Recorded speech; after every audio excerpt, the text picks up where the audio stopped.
Good afternoon, YouTube modeling community. Just a quick update. I'm getting set up to start on the Lone Star kit, and at the same time I'm going to work on the Peterbilt 359 kit.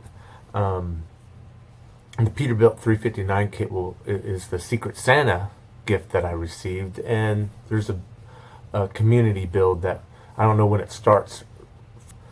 I'm just getting things set up for it and get my ideas straight and collect the stuff that I want to do with it.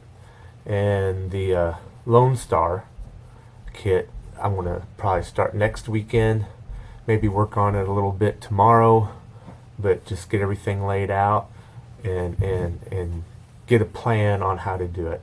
And later in the video I'll tell you what that plan is and how I proceed on building it. And truck kits seem to take a lot more space, and it's better to have a plan as you put them together rather than have all the pieces in one spot trying to put it together. So that's my plans, and I'll show you what the kits look like real fast and what my plans are on putting it together. As I said earlier, I'm not going to go through all the parts because I figure most of you guys, will have the kit and know what's in there. I am going to go with some aftermarket exhaust tips because I already had them, and I think they'll look a lot better, than the plastic factory stock ones. I thought about using these on over here. I also have laid out the Peterbilt 359. But I think they'll be just a little too much, so I want to do something different with that.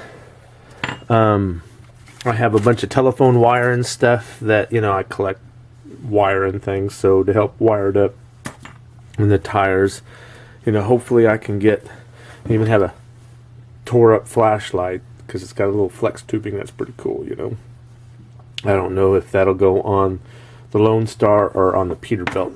The Lone Star kit, I plan on building pretty much stock unless I have luck with the cab.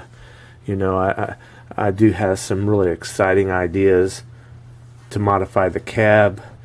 Hopefully everything pans out and it doesn't take me forever, but it's going to be cool. And then here on the California hauler, this one isn't such a priority as the Lone Star kit. It's a very simple basic kit, and it leads a lot to aftermarket parts, but I'm on the fence as to whether I want to buy aftermarket parts or go the Darby cheap route and scratch build a lot of parts. For example, when you look at the box, you see the kind of fuel tanks they have, and I never really liked those. I always liked big long fuel tanks. And here I have in my hot little hands is this is a scrap, it's no good, but this is a piece of tubing from an outdoor television antenna, and you can see where I just cut that piece off and I've polished it, and it's quite shiny, and it's not perfect, and that's kind of like what I want. I don't want it perfectly chrome and shiny. I want it to look shiny but worn and used. So when I make this truck, it's going to be of a taken care of truck, but not a show quality, something you'd see at the Louisville Truck Show. It'll be an everyday truck. And, I'll probably do a little, when I put this together, I'll take time to show you guys, my little tricks on saving a buck, And here I have some tubing. I think this is, it's 1/32, and it's a lot smaller than what you've seen for the stacks earlier, but this is what I'll use for the exhaust. It's more of a stock size. And for the heat shielding, I have here from the salvage store screens for electric razors, and they're a little short on the length from here to here, but they will look good. covering that anyway. It's no big deal. I have here some diamond plate tread from KFS. I don't know if I want to use it on the hauler or on the use. I have this here from the Model Car Garage, I believe, piano hinges, and I'll use that. I'll show you what it looks like when it's done, and I'll put a link on there because Hunter Shelby did a tutorial on these hinges, and no sense in me trying to redo what he described very well. So I'll put a link to his video on that when I show you these on the truck. But I probably will do a video on how I open up doors and try to make everything cool, and also how I do the interior, because when I open the doors on these, I don't use anything on the original interior tubs because it'll never look right. I'll end up scratch building the whole interior, the interior panels and things. It looks a lot better, and it'll be pretty cool.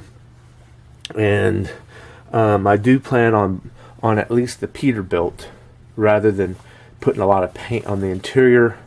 I'll probably actually use real cloth for the interior, and I have some of that on the floor here.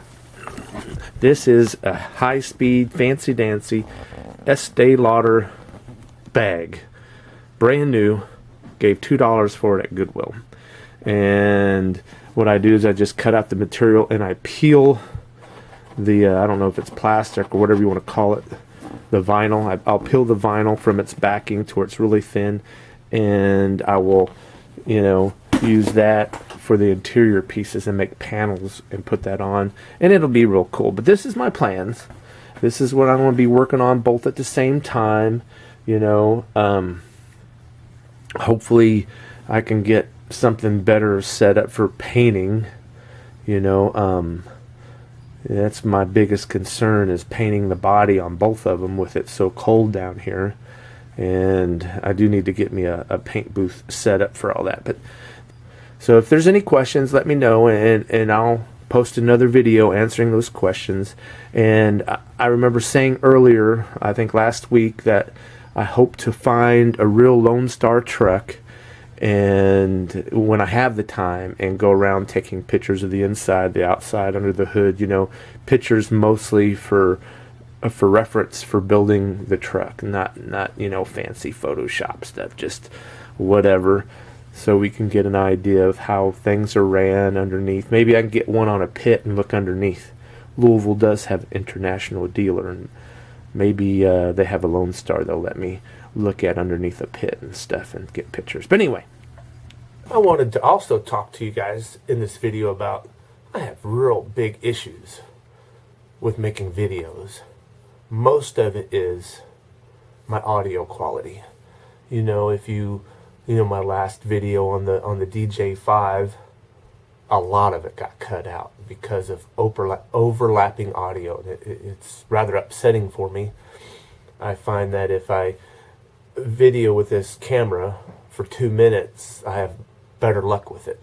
And so if I can talk for just 2 minutes, which is actually very hard for me, and then cut it off and then start again, then I have a better chance of my audio all coming out right, because either it overlaps or it looks like you're watching one of those kung fu movies where my lips don't match my audio. And I guess what I need to do is look into a different camera. I like this camera. It's a Nikon Coolpix. I think it's an 820 or something like that. It's a cool camera. I thought it would do everything I needed to do. Quality it is lacking. I tried HD audio quality. If any to make these, have any videos, so if you guys have no idea, advice, and videos, and on is my problem. Better definitely audio. I appreciate your comments on thoughts. I don't want a camcorder. I like the idea of being able to take still pictures and video with the same camera. And I wish I had the ability to experiment with a bunch of different cameras, but that's expensive. So it's pretty much a trial and error on what you purchase and what you use and how well things come out. But if any of you guys have any good ideas or suggestions about, what I could use or what my problem may be with my camera, I would appreciate any comments that's positive that you all could provide. So with that, I'm going to leave you with that and get the moonshine out, since it is the new year. In fact, for those of you guys who don't know what apple pie moonshine is, I will start with a toast to all my YouTube friends, with my little jar of liquid apple pie, and also my inspiration on what I do if I don't partake in too much inspiration. So a toast to all my friends on YouTube. Have a wonderful, wonderful new year and a safe new year. Some good. God, and everyone have. Until next time, bless each of you. I love apple pie moonshine.